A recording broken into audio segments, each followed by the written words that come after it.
Bonjour les amis, à nouveau le pasteur Samuel Cabot, votre ami, qui veut vous entretenir encore aujourd'hui sur un sujet pour garder votre cœur dans les hauteurs de l'esprit et de ne pas sombrer lorsque les vagues du monde tentent de nous envahir. La Bible nous a promis dans le livre de Ésaïe chapitre 59 que si l'ennemi s'élance contre toi comme un fleuve, l'Esprit de l'Éternel le met en fuite. Et c'est l'Esprit de l'Éternel dans lequel nous devons demeurer, par lequel nous devons être gonflés comme un ballon insubmersible, en sorte que lorsque les circonstances viennent, nous puissions surnager. Car Dieu a dit que même si tu traverses des eaux profondes, tu ne seras jamais submergé. Si tu marches sur les charbons ardents, les plantes de tes pieds ne brûleront pas. Pour que les plantes de nos pieds ne brûlent pas, soit nous devenons aussi comme un feu incandescent. À partir de ce moment, nous demeurons comme un même élément système comme l'eau, comme le feu, ou alors le feu se transforme en humain comme nous, et à partir de ce moment, cela n'a aucune influence. Voilà dans quelles circonstances le Seigneur nous fait passer par des situations difficiles, soit en nous transformant, ou en transformant les circonstances en face de nous. Je lis donc dans Romains chapitre 8, c'est un texte de la manne du matin. Si Dieu est pour nous, qui sera contre nous? Qui accusera les élus de Dieu? Qui les condamnera? Christ est mort, bien plus, il est ressuscité. Il est à la droite de Dieu et il intercède pour nous. Ces trois questions représentent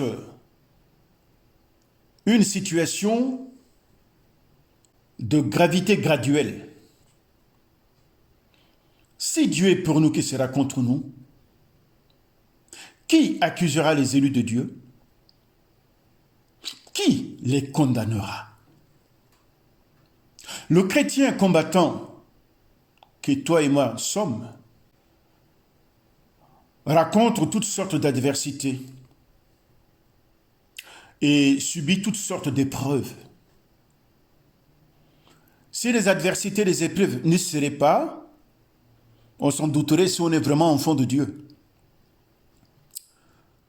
Si les adversités et les épreuves nous sont écartées, on se douterait si on a la même nature que Dieu, parce que le monde ne connaît pas Dieu.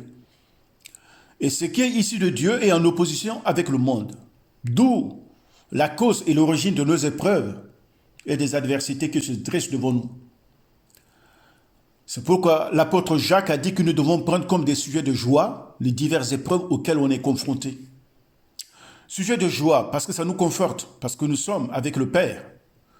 Si nous n'étions pas de Dieu, le diable ne nous toucherait pas. C'est parce que nous sommes de Dieu que le diable nous touche. Et ça, c'est une raison suffisante pour que nous puissions être dans la joie. Mais parce que nous connaissons celui qui intercède pour nous, nous pouvons nous écrier.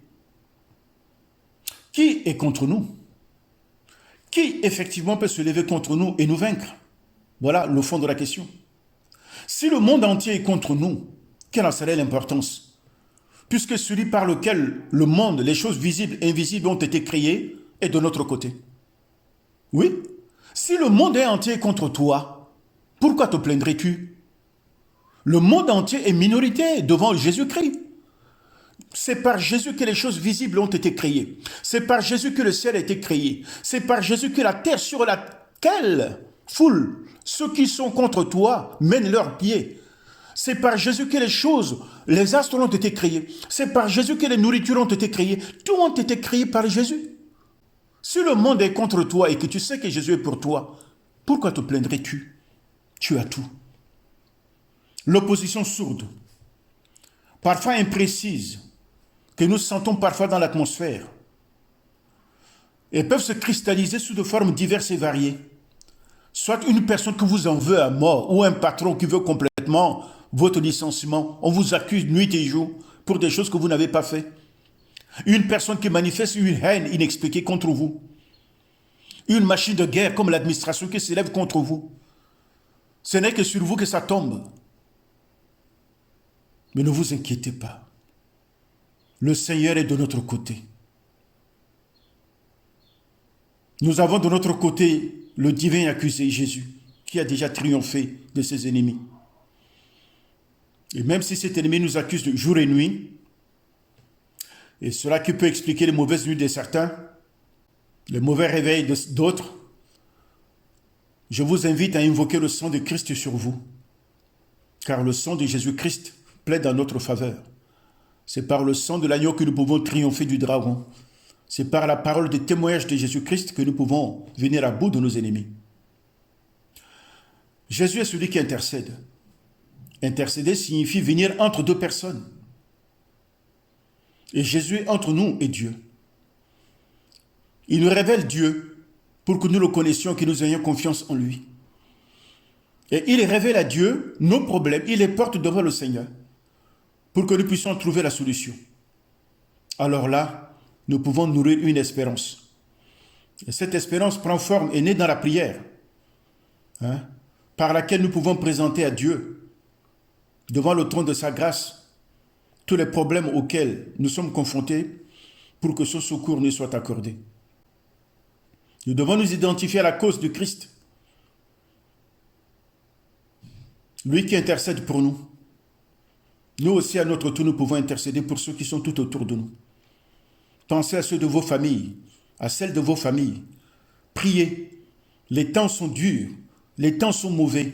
Les deux lits vont se durcir dans les temps qui vont venir. Mais commencez à vous approvisionner dans la prière. On prend provision auprès de Dieu dans la prière. Et le Saint-Esprit nous donnera de manière inconsciente des équipements par lesquels nous pouvons faire face lorsque l'opposition sera rude. Et réveillez-vous.